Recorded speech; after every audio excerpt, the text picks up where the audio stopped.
said and respond to this question, beyond slavery, is it time to move on? But before they do that, are there any responses, just very briefly, to anything that you've just seen now? I've heard and worked with young black people who said that they're fed up of being taught in school that they're descended from slaves. There's a lot more to their identity than that, and it's time to move on from that and focus on the positive stuff. I can't quite work out from what you're saying whether we should be focusing on one or the other. When they say to you they don't want to hear about that, they want to know about other stuff, ban them from talking about the civil rights movement. Ask them, what do they know of substance about what they've contributed? And I guarantee they'll tell you nothing. Tomorrow is January the 27th. Does anyone know what that signifies? It's the anniversary of the Shoah. That's the Jewish Holocaust. We hear about the Holocaust all the time. So why is it we still get reminded of that as often as Jewish communities can remind us?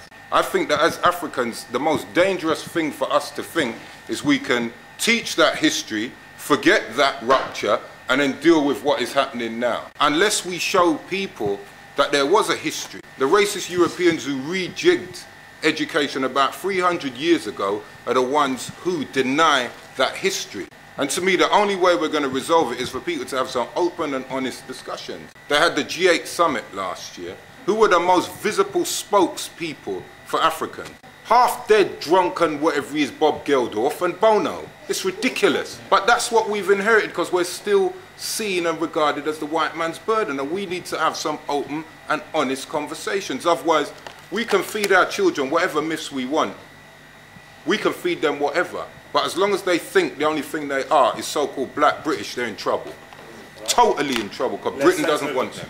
A couple of years ago, I was talking to a good friend of mine, a guy called Twilight Bay, and I was telling him how uncomfortable I've always felt with this idea of role model.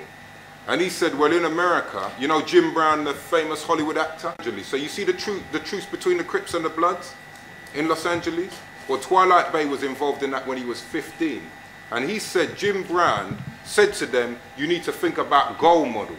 Look at people who set goals. Because if you look at role models, you tell me one role model who doesn't get shot down. So they could do all of this good work in the community, and you could find out them smoke weed or them run down woman or whatever.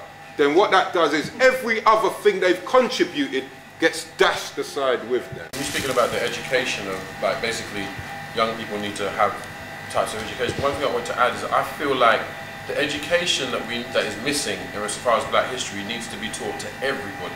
Everybody. That's right.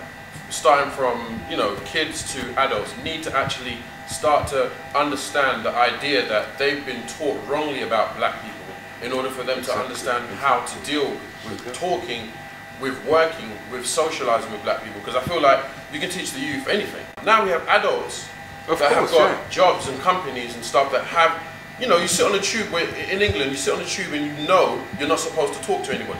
That's what I try and do in my work, because we have to think beyond these constraints. The people who organize the world, you have to understand that white people, Caucasians, whatever you want to call them, are 8% of the global population. And they probably control 80–85% of the resources and people on it. And if you don't understand that relationship, you won't understand anything about this world.